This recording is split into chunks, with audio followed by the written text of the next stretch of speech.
Ciao a tutti, eccoci qua, siamo finalmente online. Ehm, Tantissimo, chiaramente ci fa come sempre tantissimo piacere. Eccoci. Ecco, sì, non riuscivamo a capire se eravamo online o no. Ok, perché abbiamo già qualche problema di connessione, non abbiamo neanche ancora cominciato. È la Perfetto. pioggia. Esatto, è la pioggia, non è colpa nostra. Benissimo, comunque benvenuti.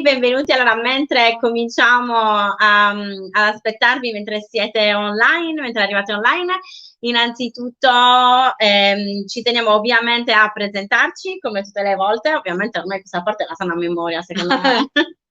Tutti arrivano sempre dopo. Esatto, perché sanno.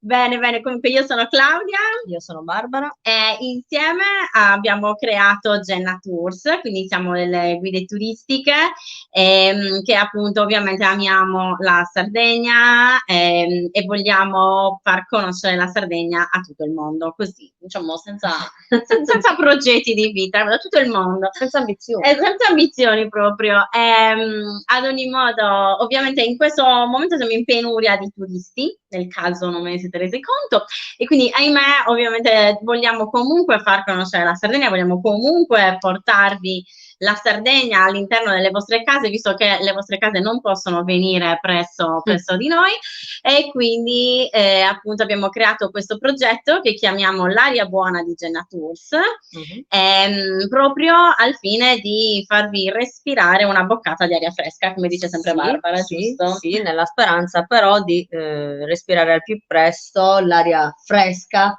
fuori dalle nostre case. Esatto. L'aria fresca è fuori, quindi speriamo di poter fare a breve i tour dal vivo. Assolutamente sì, vorremmo ricominciare quanto prima, assolutamente, e quindi proprio per questo motivo comunque noi intanto vogliamo farvi conoscere, farvi diciamo disigiare, questo è un termine italiano, disigiare, no, o è sardo? È sardo. Comunque vorremmo farvi desiderare e farvi vedere tutti i posti in modo tale, punto tale da desiderarvi di vederli dal vivo. Io sono sicura che dopo questo periodo ne avranno comunque voglia di uscire. Certo, però ovviamente con le nostre dirette, ma per chi lavori? No, nel senso con che le nostre già ne dirette avranno voglia. ovviamente, giusto ragazzi, fatevi sentire, ditelo, con le dirette di Genna Tours ovviamente abbiamo ancora più voglia, perché noi li indirizziamo. È perfetto. Comunque, intanto vi vedo che state cominciando ad arrivare online, quindi direi che possiamo cominciare a concentrarci su dove siamo oggi. Allora, ve lo facciamo vedere subito dove siamo oggi. Eccoci qua. Allora, ecco qua, chiaramente, come vedete, tutta la Sardegna, appunto per chi non è sardo e quindi ovviamente magari potrebbe non conoscere la Sardegna e soprattutto la località. Oggi, come vedete, avevo già messo il pallino, siamo a Villanova Forru, per la precisione, andiamo a visitare il nuraghe di Genna Maria e soprattutto poi anche il suo museo, che chiaramente vedremo dopo. Esatto, ecco, finalmente si è popolata di paesi, la Sardegna che era un po' vuota. Ecco qua, quindi proprio siamo in Marmilla e andiamo a visitare virtualmente, ahimè, questo nuraghe che adesso lo vedremo. È veramente ha una storia bellissima, assolutamente sì, noi proprio ce ne siamo innamorate. Ecco, vedete, finalmente è apparso anche Villanova Forru, quindi qua c'è il nuraghe proprio subito fuori dal paese, poi dentro Villanova Forru c'è anche il museo, che è qualcosa veramente di spettacolare. Non vediamo l'ora proprio di farvelo riportarvi. Esatto. Ad ogni modo, a parlarne chiaramente abbiamo niente proprio di meno che il direttore del nuraghe, del museo, che è Giacomo Paglietti. Eccoci. Ce l'abbiamo qui. Ciao Giacomo, ciao. Buonasera a tutti, grazie Ciao, per avermi eccoci, buonasera.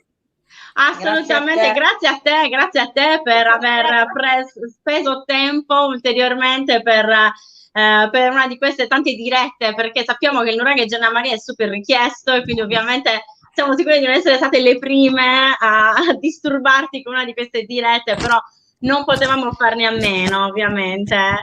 Quindi, insomma, intanto comunque chiaramente diciamo che presentati pure tu, assolutamente, perché sento un chiasso tremendo, non so se siamo noi o sei tu.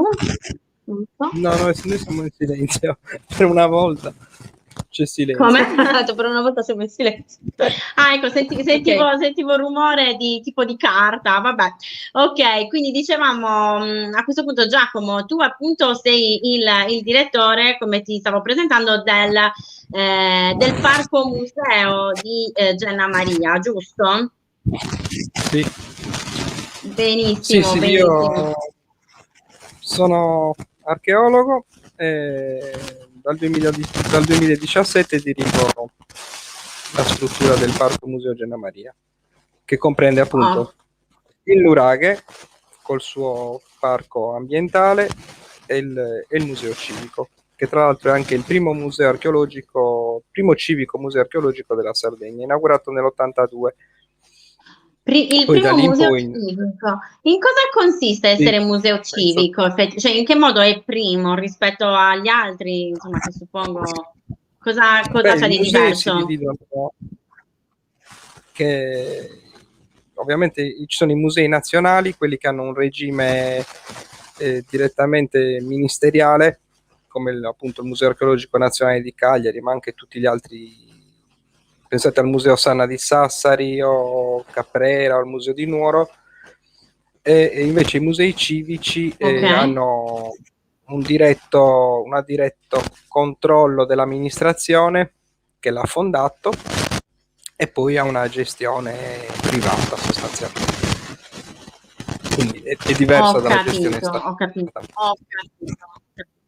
Ah, cioè quindi Benché siamo nello non stesso. è, diciamo, ho capito, perfetto, perfetto, benissimo. E quindi questo è stato proprio il primo museo civico, quindi proprio voluto fortemente dal comune, dal sindaco e anche appunto da voi che lo gestite, suppongo. Sì, è stato voluto dall'allora sindaco Giovanni Pugedu, ed è stato, diciamo, quasi necessario istituirlo perché gli scavi che erano stati intrapresi dal 1969 alla nuraghe Genna Maria avevano portato fuori una serie incredibile di reperti, e quindi era Esatto. necessario sia restaurarli che poi ovviamente esporli. E quindi è stato praticamente non se ne poteva fare a meno, insomma, E beh, ci Esatto, credo, perché davvero, ragazzi, voi che siete a casa, mi auguro che avete già visitato questo museo e questo, appunto, questo nuraghe, ma noi che ci siamo andate spessissimo, è un nuraghe che ha restituito una serie di reperti veramente magnifici, che proprio ci hanno dato tantissime informazioni sulla vita nuragica dell'epoca. E di conseguenza, giustamente, come dice Giacomo, non se ne poteva fare a meno, davvero, nel senso che serviva un posto, un luogo dove valorizzare tutti quanti questi reperti. E questa è stata la cosa migliore che comunque abbiate potuto fare, perché ovviamente non poteva essere diverso. E quindi mi dicevi che appunto avete scavato, cioè è stato scavato questo nuraghe, in che periodo? dalla fine degli anni 60 per tutti gli anni 70 e 80. Lo scavo è stato Ah, ok. condotto dal professor Enrico Azzeni in accordo con la soprintendenza archeologica di allora, di Cagliari Oristano. Ha avuto sul campo numerosi collaboratori. Uno di questi in particolare è stato Ubaldo Badas, che poi è anche diventato curatore del museo archeologico per circa 40 anni. Ah, ecco, caspita, perfetto, perfetto, ottimo. Benissimo, allora facci vedere qualche. Insomma, aspetta, se tu chiaramente ti vuoi presentare in qualche altro modo, perché io ti ho fatto già subito un sacco di domande, però raccontaci tu qualcosa e poi andiamo a vedere anche alcune foto, diciamo, del nuraghe e degli scavi, insomma, così cominciamo. Sì, allora, vabbè, io mi sono già presentato. Adesso mi preme soprattutto riuscire a farvi vedere le immagini che ho preparato, Ok. che però adesso non riesco a vedere. Ok. No, io voglio far vedere Intanto, le immagini del ragazzi, PowerPoint. ecco, Vediamo. ce l'avevi già aperta, giusto? Sì, sì, ecco, adesso lo vedo. Ok, ecco, infatti la vedo anche io, perfetto, eccola qua, Eccoci. benissimo. Ok, questo è la collina di Gennemari. La vedete? Sì? Sì, Sì, sì, sì. assolutamente, Sì, sì. assolutamente. Poco prima degli scavi. Innanzitutto bisogna dire che il nome della località, il toponimo, è appunto Gennemari, che vuol dire porta verso il mare, porta al mare o porta del mare, e comunque è il toponimo indica il passaggio dalla Marmilla verso il Golfo di Oristano e viceversa. Diciamo che la collina è proprio controlla un valico, un passaggio che collega appunto queste due realtà geografiche. Tra l'altro, adesso mi viene in mente che il vicino nuraghe di Barumini ha restituito tantissimi resti marini, come cozze, ostriche, e non è escluso che appunto il passaggio per il reperimento di queste risorse avvenisse attraverso questo passaggio qua, perché in effetti praticamente superato questo valico, fatto questo passaggio, siamo in direzione dell'area di Marcedì e quindi Sì. nelle immediate vicinanze del Golfo di Oristano. Questa è la collina prima degli scavi, si presentava completamente ricoperta. Quello che vedete qui è un punto trigonometrico e poi c'era una trincea che era stata utilizzata dall'esercito tedesco durante la guerra mondiale. Ma dai, Fu cioè lì Giovanni, sopra c'era una sì, trincea? Ah, ah, c'era una caspita, postazione antiaerea, sì. Sì, sì, sì. wow. Fu Giovanni Pugeddu, appunto, un giovane insegnante che in quell'epoca insegnava a San Luri e poi appunto divenne sindaco a Villanova Forru, a intuire che al di sotto di questa Collina. collina, ricoperto da tutta questa terra, ci fosse appunto un nuraghe. E lui lo notò perché vedeva le differenze di colore, ovviamente questa foto in bianco e nero, durante l'estate, vedeva come cambiavano i colori, perché sappiamo benissimo che le piante che non possono, che incontrano, le radici delle piante che incontrano dei muri sottoterra tendono a ingiallirsi prima, perché ovviamente non hanno possibilità di penetrare all'interno della terra e quindi di trovare l'umido, e quindi d'estate ingialliscono Certo. prima. Questo crea una differenza di colori e quasi appunto un contrasto cromatico che rivela la presenza di strutture. Ho Vado capito. avanti? Sì, sì, Sì, sì, assolutamente, perché siamo curiosissime di Ecco, vedere poi il dopo. Questo è il prima, e esatto. poi una volta che Questo ci sono stati gli scavi, Sono stati fatti gli scavi, vedete, queste sono due foto esattamente della stessa posizione, prima e dopo. Lo scavo è stato condotto in questa maniera a gradoni, quindi ha dei tagli tutto non lo intorno. vediamo ancora questo. Non lo vedete? vediamo ancora la vecchia immagine. Però non so se Mm. siamo noi il problema o se tu la vedi? Io la vedo, sì. Si sente molto. Si sente tutto disturbato. Ah, eccola, adesso la vediamo. Ah, sì, infatti, adesso la vediamo. La vedete, ok. E Sì, allora sì, forse sì. Ok.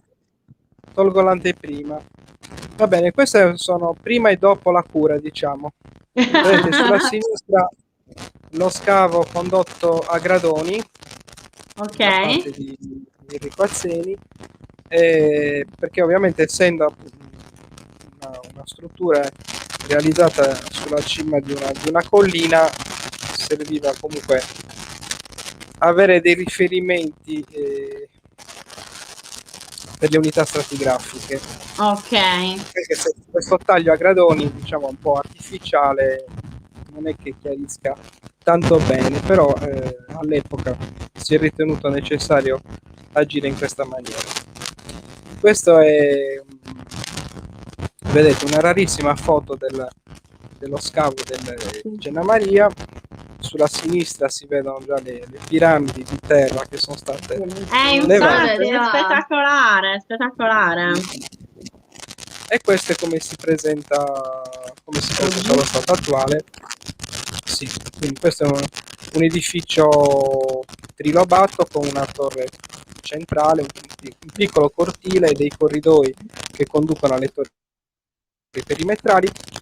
Poi c'è un antemurale turritto con adesso residue 1, 2, 3, 4 torri, ma probabilmente in origine era un esagono o un pentagono, insomma, dobbiamo immaginare qua dei lati 2, 3, 4, 5, qui dovrebbe essere la zona della torre mancante. Ok, un problema che non si è ottimo. mai risolto perché purtroppo c'è la roccia e quindi non c'è più la possibilità di verificare se c'è Ok, allora Giacomo, ci stanno facendo notare che l'audio è molto disturbato ed effettivamente anche noi sentiamo, continuiamo a sentire, non so se il microfono. Sì, infatti ce lo stanno dicendo appunto che si sente male. Allora provo a parlare così, direttamente senza le cuffie. Sì, proviamo così, esatto. Fateci sapere da casa se adesso che Giacomo si è tolto le cuffie se si sente meglio. Ok, quindi appunto dicevamo quindi che appunto è praticamente il nuraghe Genna Maria è un trilobato con un antemurale con 5 torri. Ho capito bene? Esatto. Ok. Ok, si sente bene? Sì? Perfetto. Perfetto. Ci dicono che va un po' meglio adesso. Quindi, ok. Allora, mi sembra doveroso a questo punto, siccome appunto Come?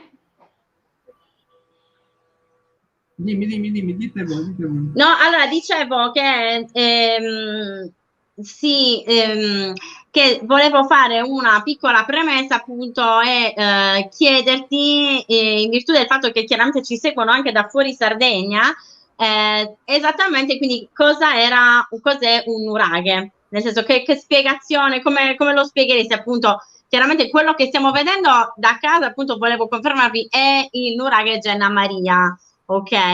Quindi la prima solitamente il nuraghe viene rappresentato quello monotorre. Esatto.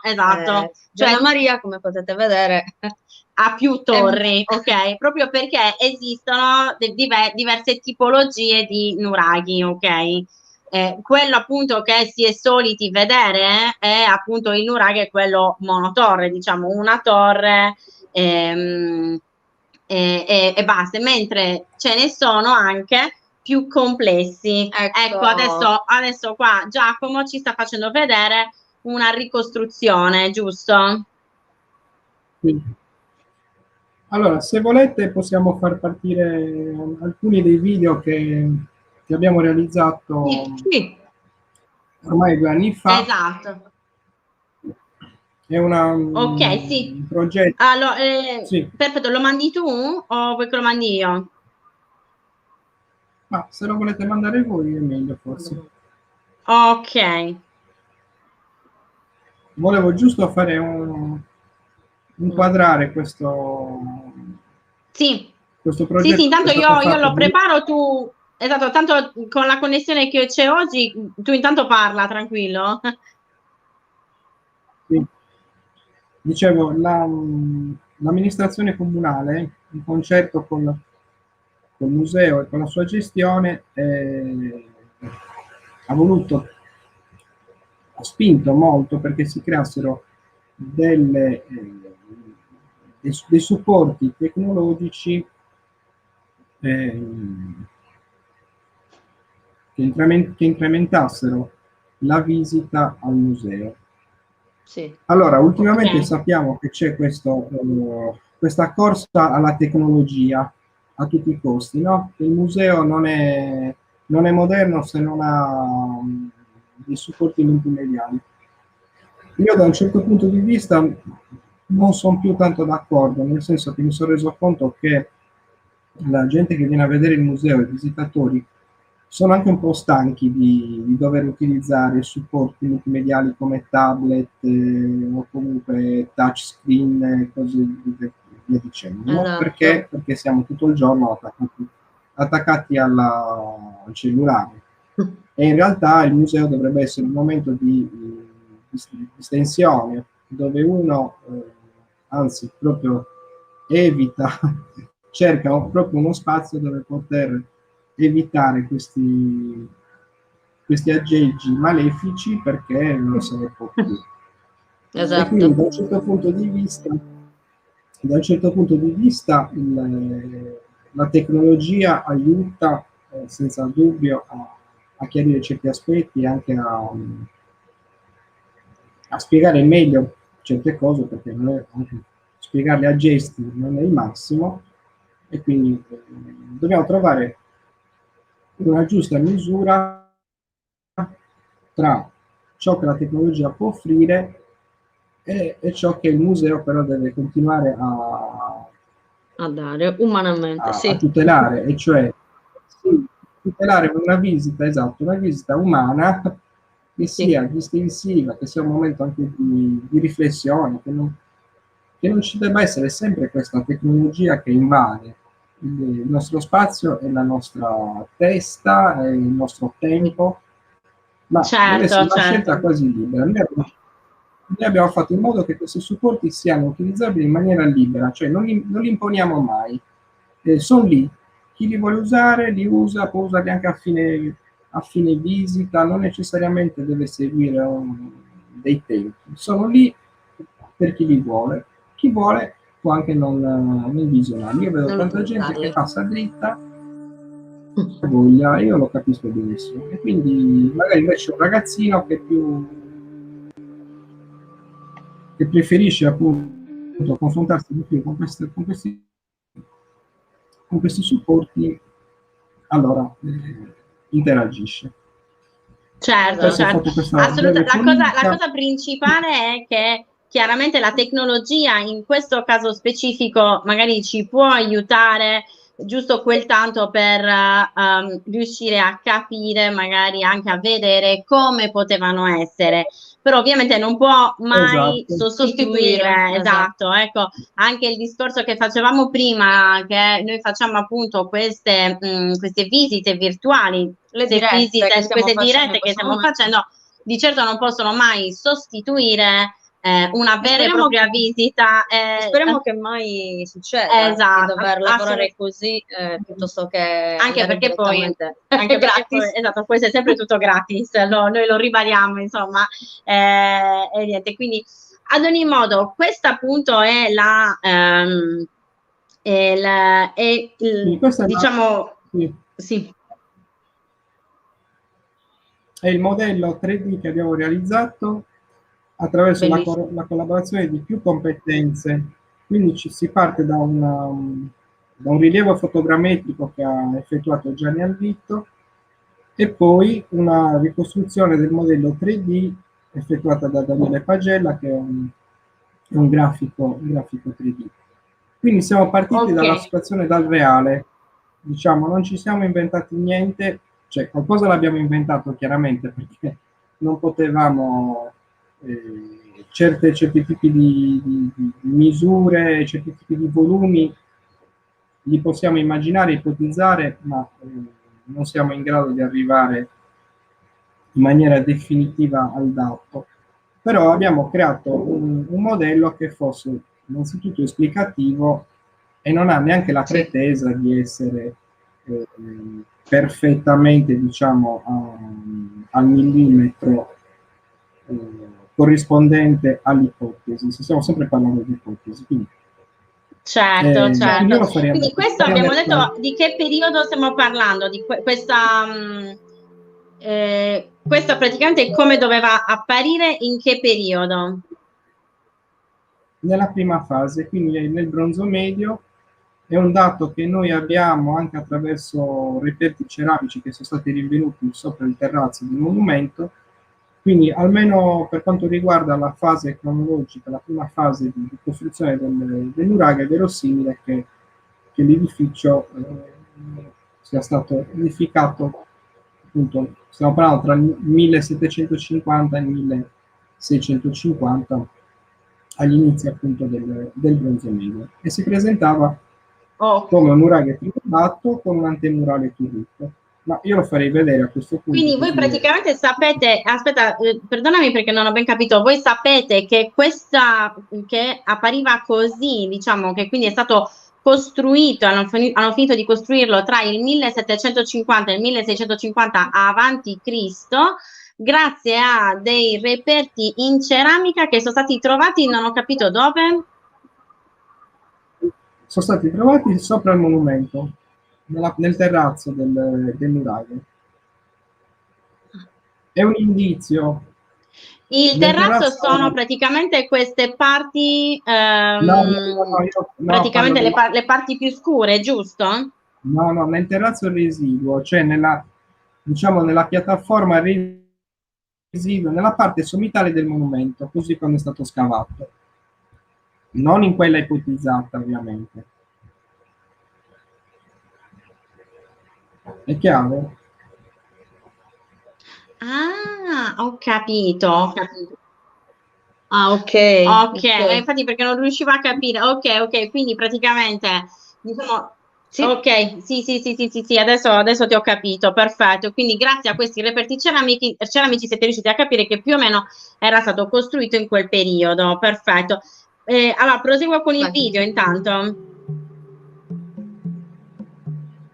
Che spettacolo.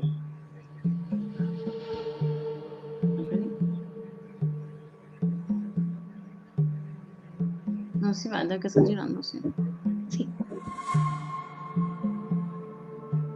Bellissimo. Io ho una domanda per chi ci sta seguendo, cioè quante persone realmente sapevano che i nuraghe erano così? Esatto, fateci sapere.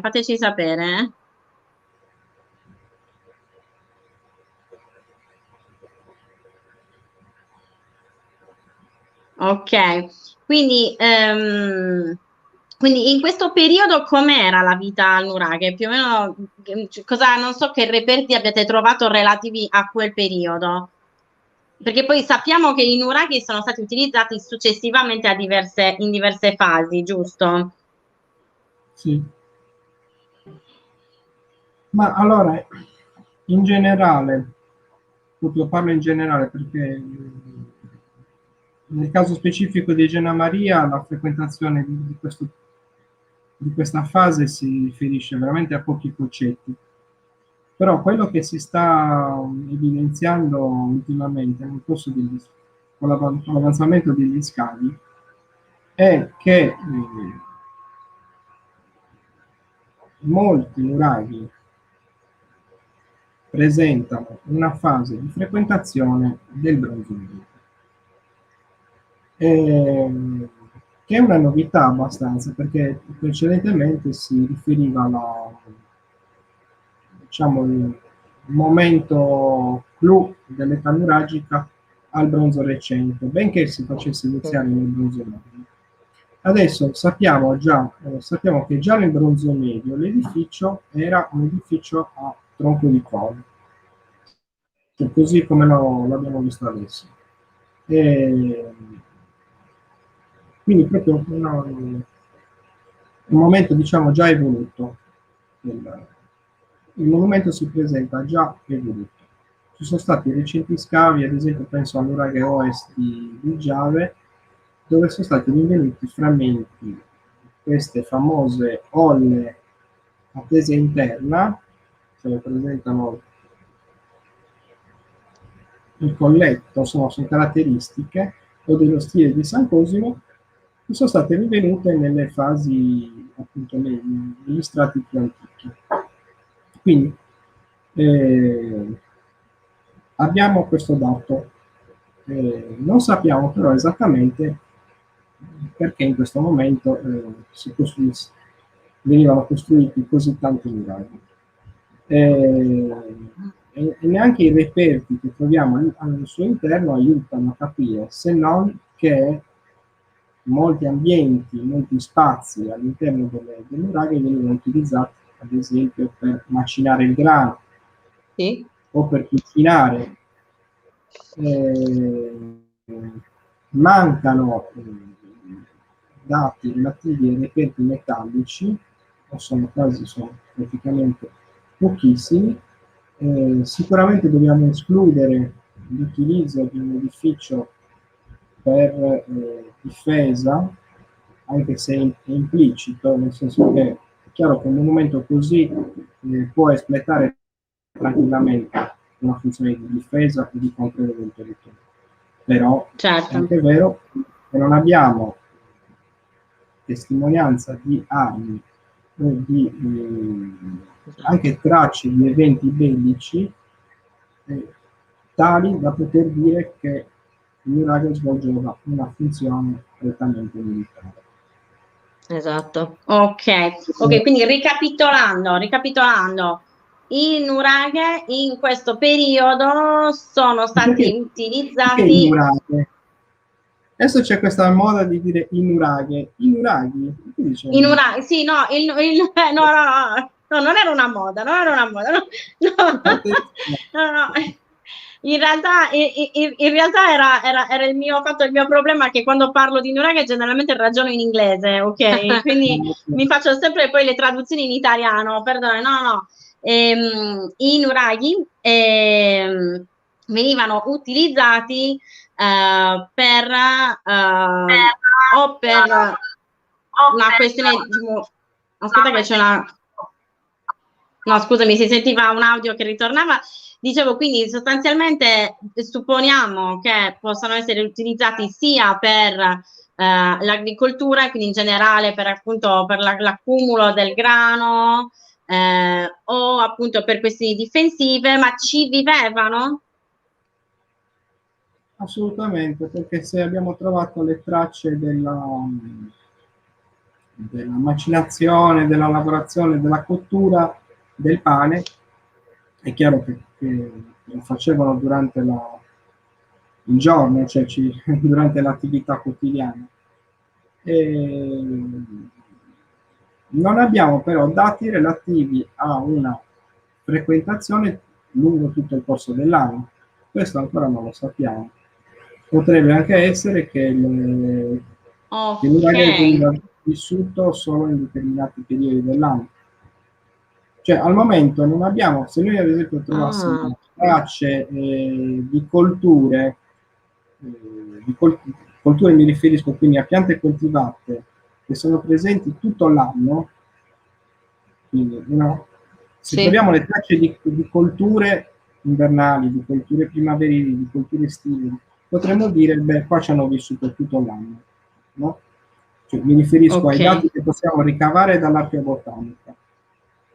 Se troviamo il grano, sappiamo sicuramente che, diciamo, che hanno mietuto e poi che questo grano l'hanno lavorato, stiamo parlando dell'estate, della fine dell'estate. E questo potrebbe essere appunto un buon filone di ricerca, capire se ci sono le tracce che ci provano che ci vivevano tutto l'anno, ad esempio appunto attraverso i resti di semi.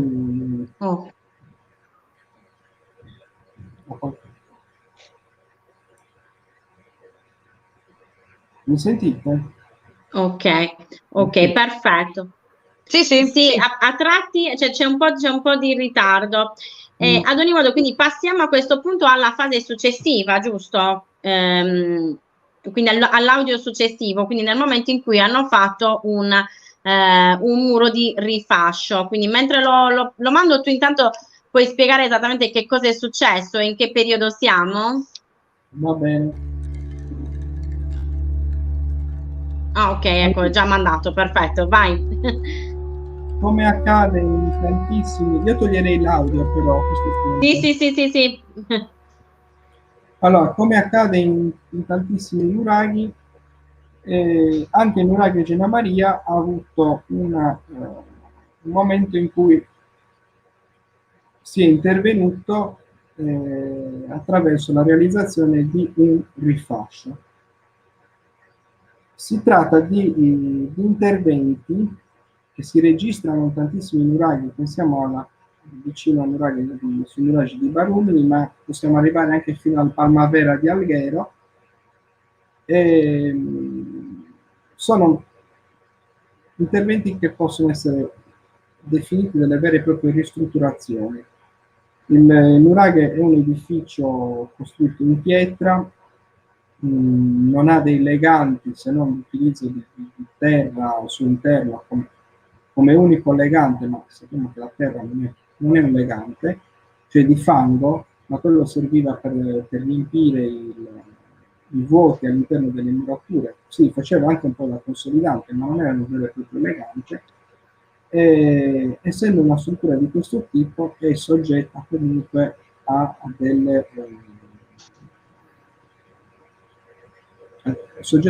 problemi durante tutto l'anno. Innanzitutto dobbiamo pensare sia agli agenti meteorici, quindi il vento, ma soprattutto la pioggia che infiltrandosi all'interno delle murature crea poi dei vuoti, perché dilava la terra che c'è all'interno delle murature, crea dei vuoti e quindi questi vuoti creano poi dei problemi statici. Allora, a questo si aggiunge poi la tipologia del litotipo di Gena Maria, che è una marna che è soggetta a delle fratture, specialmente con i cambi di temperatura, quindi il passaggio ad esempio dal freddo notturno al caldo del giorno o anche dall'inverno all'estate, è una pietra che tende a spaccarsi di netto. Perché è Quindi calcarea, giusto? sì, una marna calcarea. Ok, ok, ok. Perfetto. Eh, Volevo giusto un attimo precisare che una cosa che non so se si è chiarita bene, in generale la struttura del nuraghe è sempre fatta, è proprio famosa anche per essere fatta come muretto cosiddetto a secco, cioè non muretto a secco, sì. scusate, con sostanzialmente senza nessun apporto, diciamo, di leganti, ok, di materiali che legano. Di conseguenza, appunto, come diceva Giacomo, essendo poi la marna una pietra calcarea, tende più facilmente magari a rovinarsi, giusto? Volevo giusto un attimo precisare questo per le persone a casa che magari poteva non essere proprio completamente chiaro come era strutturato il nuraghe. Si Sì. vede ancora il video? No, No, infatti, ok, ok, adesso è ripartito, Forse perfetto. sì. Sì, scusami, prosegui pure. quindi è stato necessario a un certo punto, e questo punto noi lo collochiamo nel corso del bronzo recente, effettuare questo intervento di consolidamento che non ha interessato tutto il monumento perché una torre rimane, diciamo, fuori da questo rifascio, però gran parte dell'edificio trilobato è completamente rifasciato appunto da questo grosso muraglione pieno che in qualche modo fa da contenimento delle strutture. Quindi, Ok, nel frattempo vedo anche che si è distrutto esatto. tutto l'antemurale, giusto? Allora, Ma che cosa è successo? questa è una lettura nuova che, di la verità, ho proposto io, nel senso che la mia idea è questa, che l'antemurale sia stato letteralmente smontato e le sue pietre utilizzate per la costruzione del rifascio. E Ah, questo ok. non lo dico così perché non sono inventato, ma perché osservando la tipologia dei conci utilizzati nel rifascio, e anche quelli che sono ancora presenti in situ nell'antemurale ho notato che i moduli sono esattamente gli stessi. E credo che, essendo stato urgente in quel momento creare questo consolidamento, la prima cosa da fare era reperire il materiale da costruzione. Certo. Ce l'avevano lì a disposizione e io penso che sia andata così, cioè loro hanno spostato letteralmente i conci dall'antemurale al rifascio. Ho C'è anche capito. un altro indizio per cui questo antemurale sarebbe così antico. A Barumi io insomma, non sto lì a tediarvi troppo, però nel 2009 proposi la presenza di un antemurale più antico che sottostava alle capanne circolari e secondo me quella è la prova che questa tipologia di antemurali più ritti, in queste piccole torri, perché qui stiamo parlando di torri di circa 3 metri di diametro, con camere di diametro di 3 metri, siano riferibili a una fase molto antica, cioè quella del bronzo medio, che poi nel bronzo recente appunto sono stati smontati. Quindi troppo complicato. Ok, quindi nel bronzo recente stiamo parlando praticamente più o meno 3 secoli dopo che il nuraghe era stato costruito, giusto? Sì. All'incirca. Magari 3 no, però 1 o 2 sì.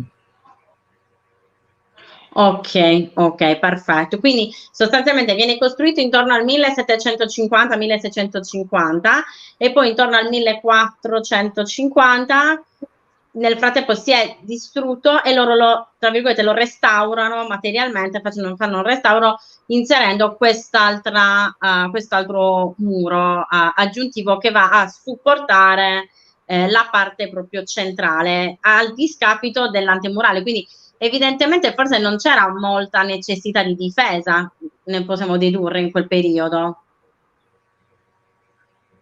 Sì, l'antemurale può essere inteso in due modi.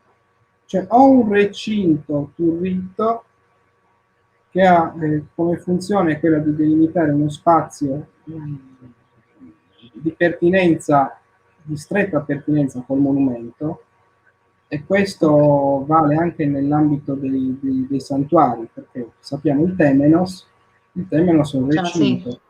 È un recinto murario, non ha una funzione difensiva, però ha comunque una funzione di protezione e di delimitazione di un'area importante. Anche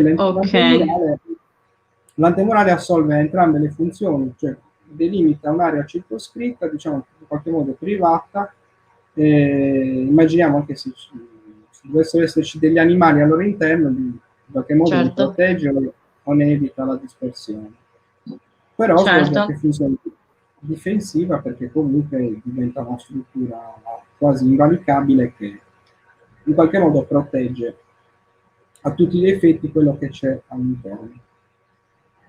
Ok. Però ripeto, non avendo prove di scontri, di eventi bellici, di armi, di cadaveri nei muri o insomma qualsiasi cosa, al momento, non avendo queste prove, io non mi sento di dire che la funzione sia quella militare.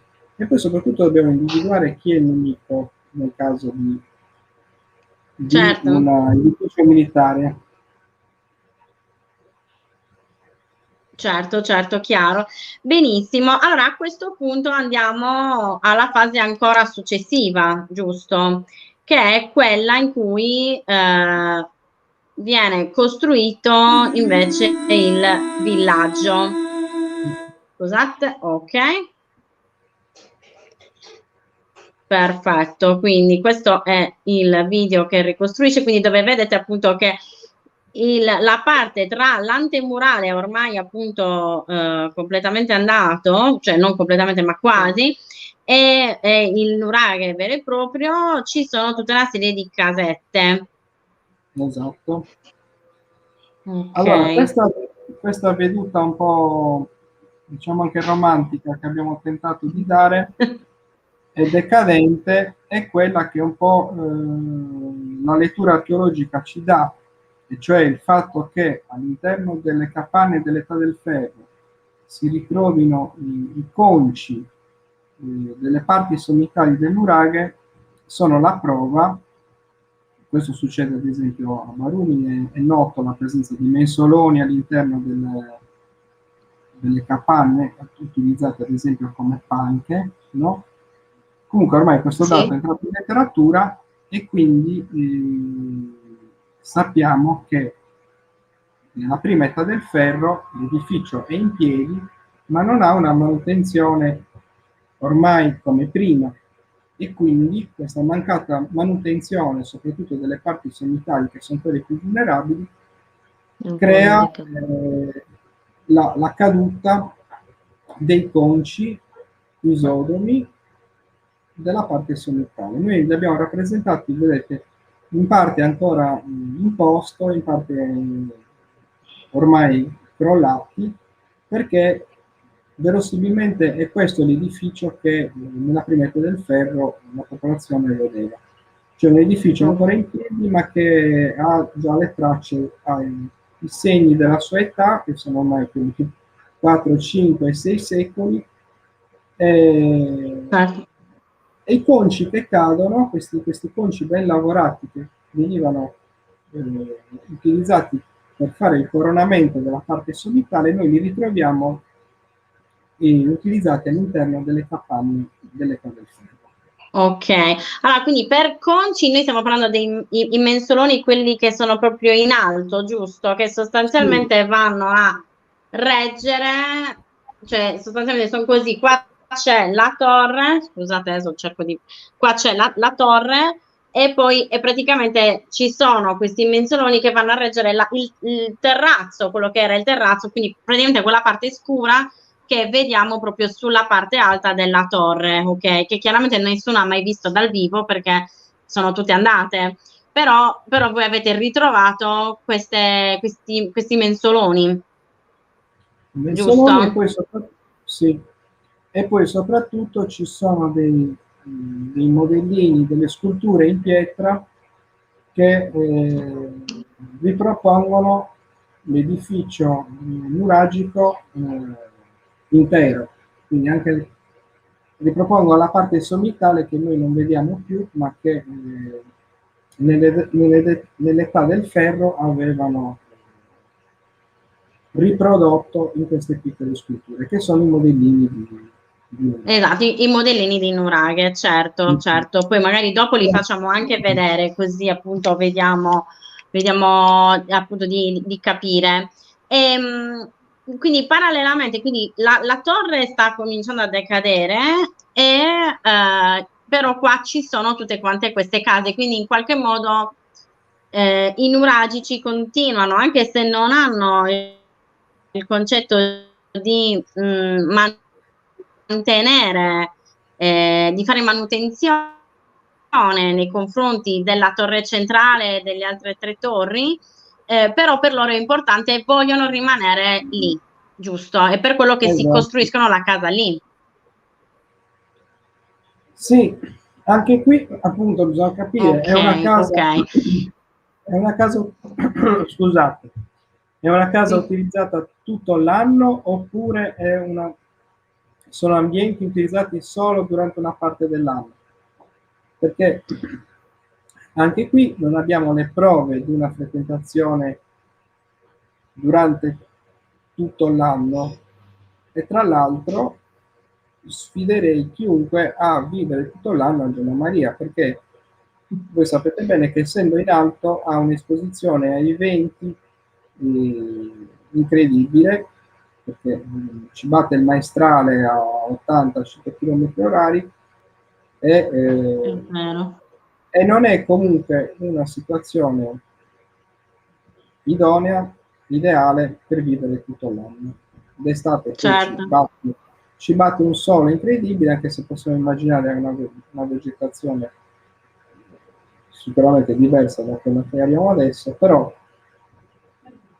non sono secondo me le condizioni ideali per vivere tutto l'anno. Questo mi fa pensare che, questo più altri indizi, mi fa pensare che piuttosto che vivere tutto l'anno lì, si poteva vivere durante un determinato periodo. Ok, ok. Bene.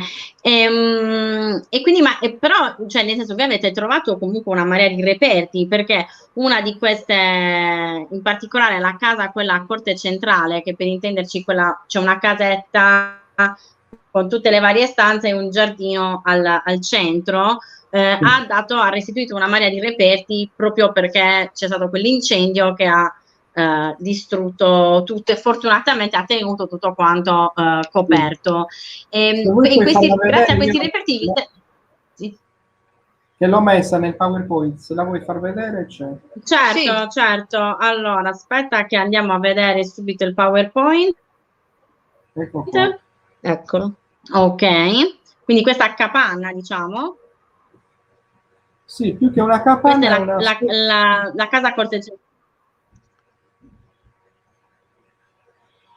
Vai, Sì, la casa a corte è la casa a corte centrale, esatto. una Sì, serie di no. ambienti No. che si sviluppano attorno a un cortile centrale, che in Ok, questo caso è questo. esatto. Il cortile. Questo è il cortile e questi sono tutti gli ambienti che si sviluppano attorno. Ok, benissimo. E quindi qui avete trovato tutta una serie di reperti. Ma e perché tu dici che quei reperti non sono sufficienti a pensare che ci vivessero? Cioè, hanno trovato anfore, addirittura una stanza fatta proprio quasi a ripostiglio dove c'erano tutte quante, tutte le anfore appunto che contenevano il cibo.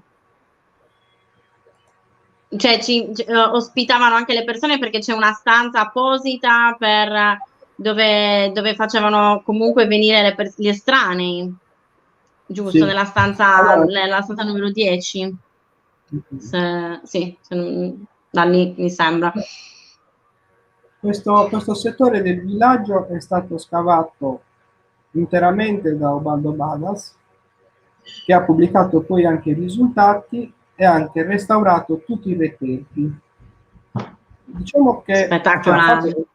ha fatto restaurare i reperti dal restauratore, da Cilocco, e quindi noi abbiamo uno spaccato di vita di questo settore del villaggio, non di tutto il villaggio, perché poi il resto del villaggio è inedito, se vogliamo.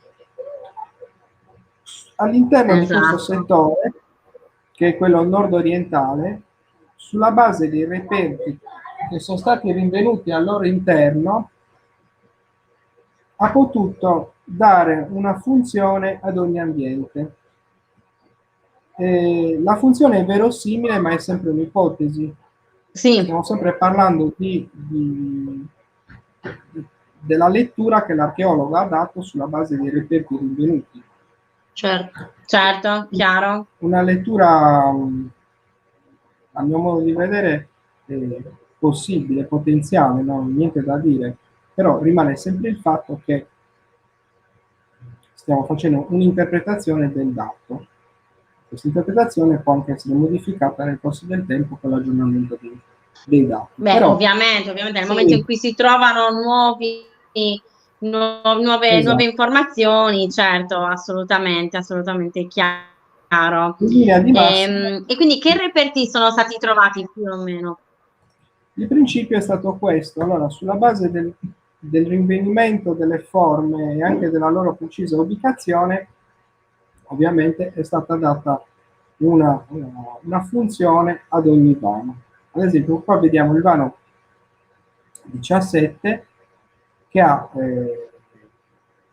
tantissime forme in associazione e soprattutto una serie di ceneri, di strati di cenere ha fatto ipotizzare che questo ambiente fosse quello dove si cucinava e dove si preparava anche il cibo, perché era presente una macina, Sì. Sì, una macina a sella per la macinazione dei cereali. Però ci sono forme di vario tipo, ci sono forme per la conservazione, come queste giare, per la conservazione dell'acqua, come le anfore, ci sono le brocchette, gli scodelloni per cucinare. Cioè, diciamo che c'è un gruppo eterogeneo di manufatti. Questo tipo diciamo, di ragionamento è stato fatto per tutti gli ambienti, e così è stata fatta una proposta, appunto, come dicevi tu, che è praticamente la trasposizione della nostra casa in quella antica. Cioè, c'è il vano per Una sorta di dormire. casa campidanese, possiamo azzardare, Esatto. diciamo. Sì, Ok. un ambiente per, diciamo, accogliere gli ospiti, un ambiente per dormire, un ambiente per cucinare e via dicendo. Insomma, là c'è la dispensa, il magazzino, cioè, tutto quello che appunto fa parte di una casa. Esatto, E esatto. questa casa poteva tranquillamente funzionare anche per settimane, per mesi. Cioè, non va in contraddizione con quello che stavo dicendo prima. Cioè, il fatto che vivessero una parte dell'anno non significa che non avessero a disposizione tutto quello che gli serviva per vivere. Quindi, se uno si doveva trattenere 1, 2 mesi, 3 Giusto, mesi, giusto, anche più certo. volte all'anno, è chiaro che aveva a disposizione tutto quello che gli serviva. Io qua ho fatto una carrellata di manufatti che provengono dal villaggio. Di tutti Sì, quanti sì. i reperti che sono Sì, stati... e posso, se volete, posso fare una un rapido giro dei reperti, così cosa dite? Assolutamente, certo. Intanto volevo approfittare per chiedere a chi ci segue da casa di fare tutte le domande che volete. Insomma, giustamente abbiamo Giacomo che è qui a disposizione e ne sa veramente, possiamo dire, quindi andate e chiedete tutto quello che volete. Insomma, bisogna approfittarne finché c'è lui, giusto? Quindi Approfittate fateci bene. pure tutte quante le domande perché vedo appunto che la sistemazione dell'audio si è Sì. sistemato, poi non ci avete più fatto sapere niente, quindi commentate pure. Quindi intanto dicevi appunto per quanto riguardava i reperti. Sì, io vi faccio vedere un po' di reperti e quello che poi si può desumere da questi ritrovamenti, ovviamente. Ad esempio, questo è una falce, ciò che ne resta, insomma, è quello di cui siamo sicuri è che si svolgeva un'attività di coltivazione del grano e anche dell'orzo, perché sono stati trovati i semi carbonizzati all'interno di alcuni grandi contenitori. Ma non solo i semi, ma anche tutti gli strumenti che sono collegati alla coltivazione di questo grano. Quindi, appunto, il falcetto per la mietitura. No, scusa, sto cambiando la macina col macinino per la realizzazione della farina.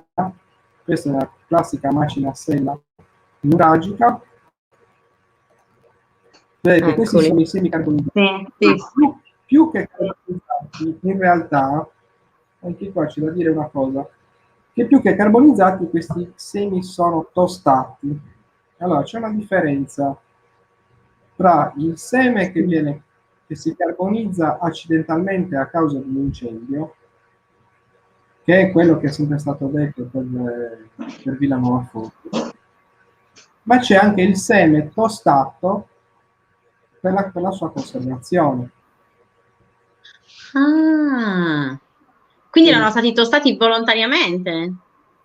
Allora, io non sono in grado adesso di valutare questo, però è una cosa da chiarire, Certo. perché c'è la tostatura dei cereali è attestata, anche nell'antichità, soprattutto nell'antichità.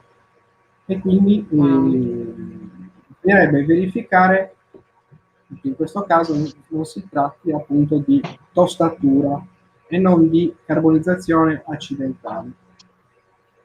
In ogni caso, questo evento che ha cristallizzato questi semi, in qualche modo ci ha dato la conferma della coltivazione dell'orzo e del grano.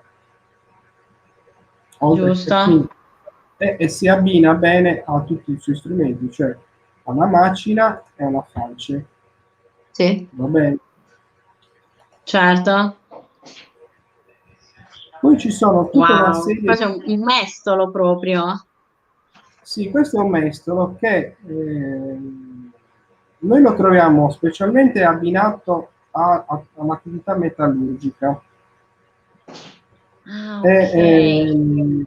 cioè come vero e proprio crogiuolo.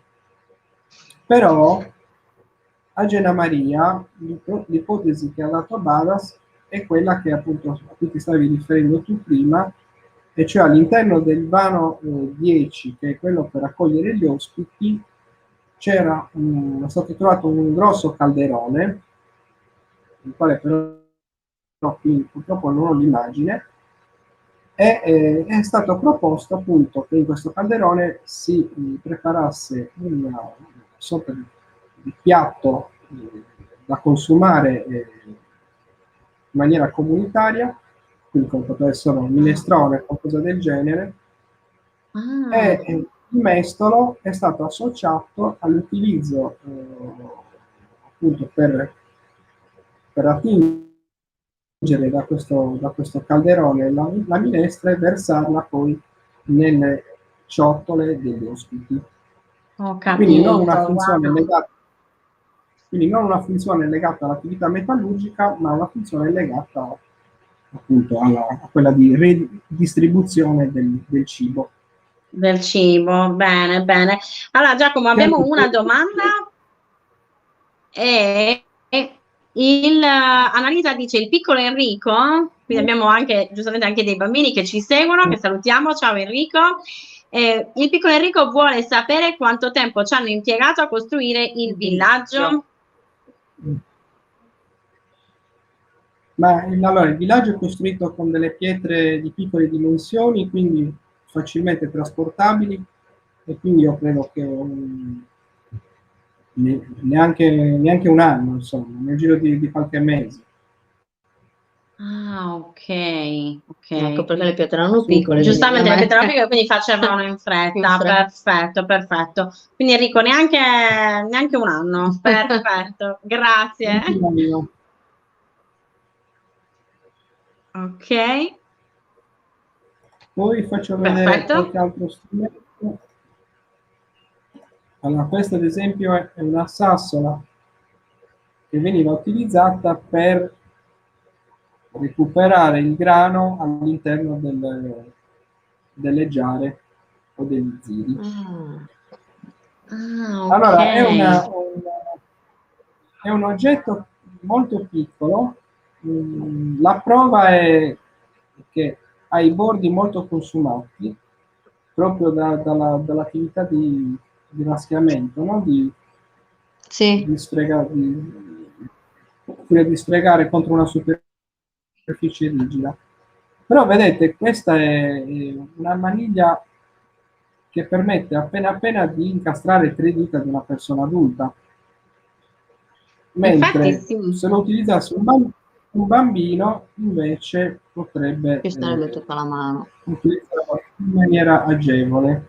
E questo si ricollega un po', questo lo dico adesso,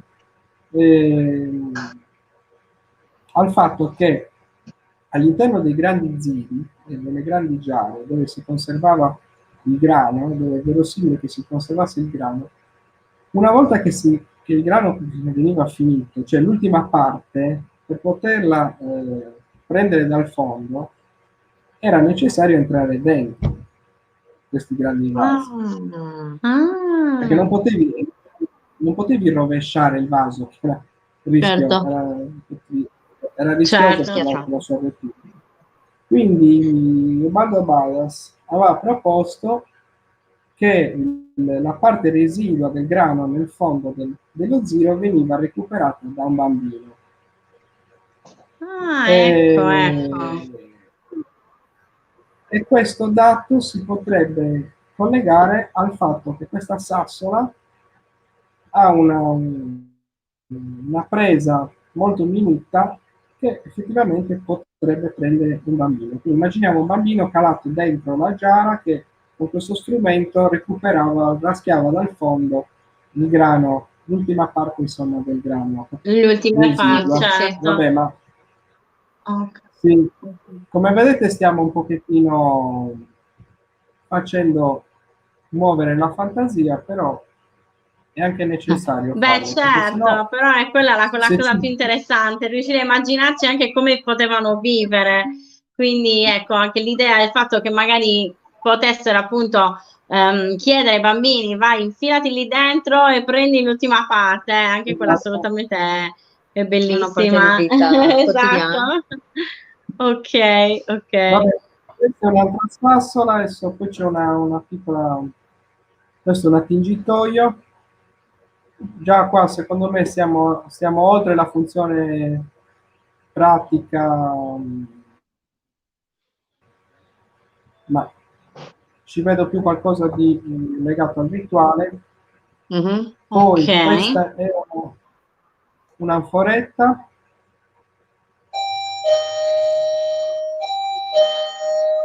perfetto. chi suona? Labrocascoide. Sì, no, da noi è arrivato qualcuno. È il bello della diretta. Allora, No, ma vedete, tutte queste forme sono di una qualità estrema, cioè sono forme ceramiche di elevata qualità. Non hanno tracce di utilizzo del quotidiano, sembrano fatte apposta per un determinato momento. È sì. questo che mi lascia pensare che non siano ceramiche di tutti i giorni, che non siano vasi utilizzati tutti i giorni, ma sia un corredo buono, ecco, mettiamolo così. Ah, ecco, ma in qualche modo legato anche questo a un rituale o veniva utilizzato in maniera magari non quotidiana, però, cioè, veniva utilizzati per una festa, per un momento di condivisione del cibo o solo per un rituale? Non lo so. È una Giustamente, domanda... giustamente. Mi sono già, mi sono già spinto troppo nel- nell'ipotizzare e quindi addirittura anche dare una... Vedete, questo invece è uno strumento che ha tutte le sue tracce d'uso del vissuto ed è un vaso a biberon utilizzato probabilmente per allattare i bambini. Ok? Sì, sì. Questo è un vaso di latte, lo conoscete? Anche questo ha tutte le sue, ha le tracce dell'utilizzo. Gli scodelloni o anche vasi da pentole per la cottura dei cibi. Qua sì, qui sì siamo nell'uso quotidiano. Sì. Questo è un fornello, comunque all'interno qua si mettevano le braccia e al di sopra qua una ciotola per riscaldare le vivande. Ah, Sì, questo è questo è geniale. bellissimo. Questo è geniale. Un Questo veniva portatracce, utilizzato per portare la brace da una casa all'altra, giusto? esatto, per riaccendere il fuoco in un'altra stanza portando le braccia. Qui vedete anche queste due Bellissimo. forme, questo è il Sì. cosiddetto vaso a saliera, cioè anche quella successiva, sono forme ceramiche completamente nuove che denotano anche un costume culinario completamente nuovo che prima non c'era e anche e soprattutto raffinato, perché qua dobbiamo immaginare, che ne so, una salsa o anche del sale, comunque una pietanza molto particolare che dovrà essere consumata con la combinazione di due elementi. Quindi una cosa, Certo. se vogliamo, diciamo fuori dall'ordinario, non è che insomma tutti i giorni si consumava Certo. una pietanza del genere, sembra più una pietanza particolare come potrebbe essere anche per noi, cioè Sì. È anche vero che il pinzimonio è una cosa che possiamo fare anche nel quotidiano, però anche questa, come È il vaso a vero, anche settori, questa. Cioè, sono cose che magari siamo abituati a vedere oggi, perché oggi magari esatto, quando ci portiamo il pranzo al lavoro, quando andavamo a lavoro, che magari ci portavamo la schicetta, come veniva definita un periodo, che andava di moda questo termine, che aveva la divisione in due, no? Sì. Invece, però, per tantissimo tempo non si è mai vista questa cosa. Quindi è particolare il fatto che loro lo facessero, infatti. questa è una Ok. lucerna col suo stocchino al suo interno. Non ho capito cos'è quella cosa all'interno? Il fermastoppino, quello che blocca, perché qua dobbiamo immaginare una cordicella che Sì? imbevuta di olio poi veniva accesa. Ah, e quindi quello lo teneva fermo, evitava che si spostasse. Sì, sì. Ho capito, ho capito. Va bene, io posso andare a... Qua abbiamo un fermaspiedo, una lare per bloccare lo spiedo, appoggiare lo spiedo. Erano in coppia questi. Sì? Esatto, in questo non ci siamo... L'antenato del Esatto. nostro girarrosto. Del nostro girarrosto, sì. Esatto. Strumenti per affilare le lame e poi Bene. un rarissimo, proprio raro, vomere di aratro in pietra. Bellissimo. Wow. Basta, se no Sì, poi... infatti, esatto. Poi il resto lo dovrete Dovete andare a vedere. vederlo. Esatto, noi l'abbiamo visto. Il resto dovrete andare voi, giusto Giacomo? Ah, devo dire che così sono belle, però ovviamente quando le vedi... E poi non c'è la parte... C'è la parte che possiamo toccare. Vabbè, adesso magari non lo so se No, si infatti potrà c'è anche la fare. parte tattile, esatto. Non so se adesso in questo periodo, però... Beh, nel frattempo si è fatto Sì, veramente una se stiamo certa, perché chiudendo, a giudicare dalla tua illuminazione, Giacomo, tu sei rimasto al buio praticamente. è diventato buio. Esatto, esatto, perfetto, benissimo. Quindi a questo punto direi che stiamo già sforando, quindi intanto Sì, ok, va bene. Adesso Ecco, tantissimi libri, vediamo. Perfetto. Intanto grazie tantissime comunque Giacomo per questa spiegazione, questo assaggio proprio di Genna Maria, veramente, perché è proprio giusto il tanto proprio che ci vuole. Speriamo di avervi incuriosito da casa. Non sono arrivate tantissime altre tantissime domande. Speriamo che sia più perché appunto Giacomo ci aveva già detto tutto, esatto, quindi era abbastanza dettagliata. Quindi... esatto. Quindi sì, poi ovviamente c'è anche tutta la parte successiva, poi la vita successiva, dopo appunto che il villaggio era stato distrutto, ci sarà poi un momento in cui il nuraghe verrà riutilizzato per una serie di rituali, giusto? Esatto. Però Io non ne ho ovviamente quello parlato lo perché dovrete aspetto vedere. che veniate a vedere. Che vengano, esatto. Esatto, quindi vi lasciamo proprio con questa curiosità, questo rituale, che cosa Sì. succedeva.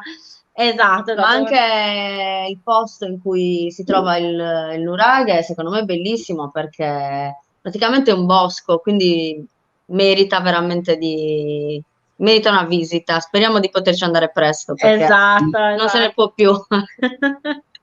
Sì, infatti.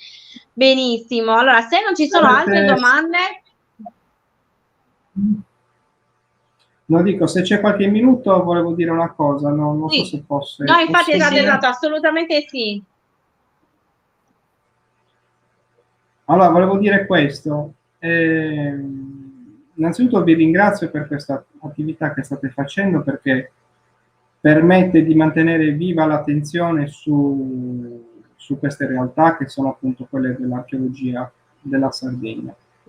Noi stiamo facendo in questo momento di necessità virtù perché appunto ci siamo ritrovati obbligati, però vorrei dire una cosa, che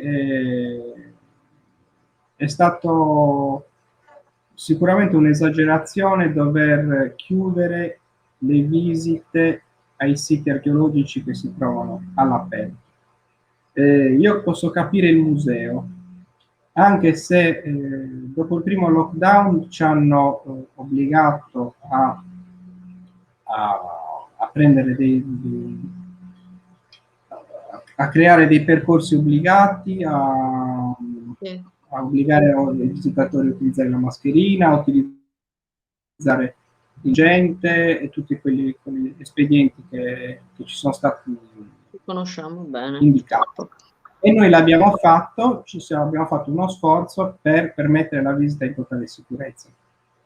Però dopo che abbiamo fatto questo sforzo, trovo assurdo che i musei, specialmente quelli della Sardegna, che hanno un'affluenza così bassa, dopo anche esserci messi a regime per poter contenere questo flusso ridottissimo di visitatori, ci hanno impedito di tenere aperti.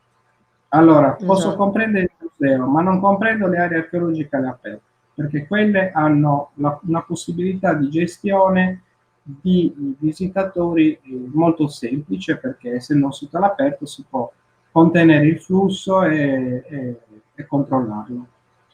Noi l'abbiamo finita facendo le visite virtuali ed è passato un anno, stiamo un anno facendo queste visite virtuali. Ora io spero che si finisca una volta per tutte e sinceramente io mi ero anche messo nella posizione di non fare più questo tipo di servizio, perché significherebbe anche abituarsi a questo tipo di modalità. Invece noi non ci dobbiamo abituare a questa modalità virtuale, anzi dobbiamo riprenderci uno spazio reale e non adagiarci troppo al multimediale, al tecnologico, per quanto sia utile, però cerchiamo di non dimenticare anche che dobbiamo tornare all'aria aperta, e se non ce lo facessero fare bisognerebbe anche iniziare a far valere le ragioni. Certo, assolutissimamente. No, su questo noi siamo pienamente d'accordo.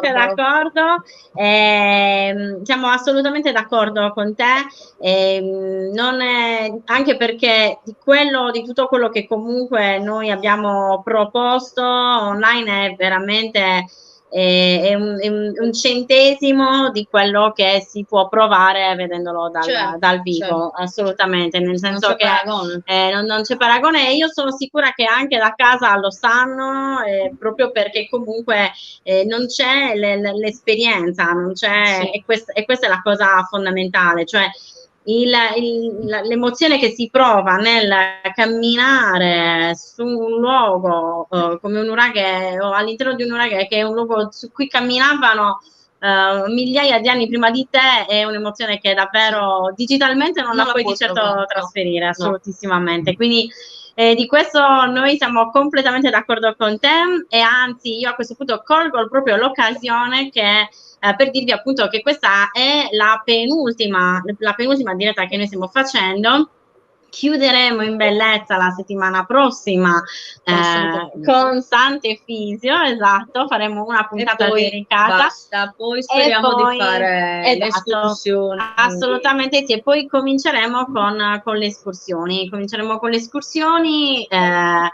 Perché assolutamente, perché sono necessariamente sempre all'aperto, e quindi sta arrivando il caldo, esatto, non c'è davvero nessun problema, quindi assolutamente Giacomo, speriamo di poterti venire a trovare prestissimo a Genna Maria, perché sappiamo, con tutte le volte che noi ci siamo andate, nonostante questo noi comunque continuiamo a godere della visita ogni volta, proprio perché ogni volta vedi cose nuove. Ecco, questa con tutto che davvero ci saremo andate non so quante decine di volte, però davvero merita sempre. Quindi niente, appunto speriamo di di poterci andare presto. Esatto, esatto. Noi intanto ti ringraziamo anche per queste parole sulle quali, come ti dicevo, siamo totalmente d'accordo, e ti ringraziamo anche del fatto che, nonostante tu non volessi, avessi deciso di non ne farne più, che comunque con noi l'hai fatta, quindi grazie davvero.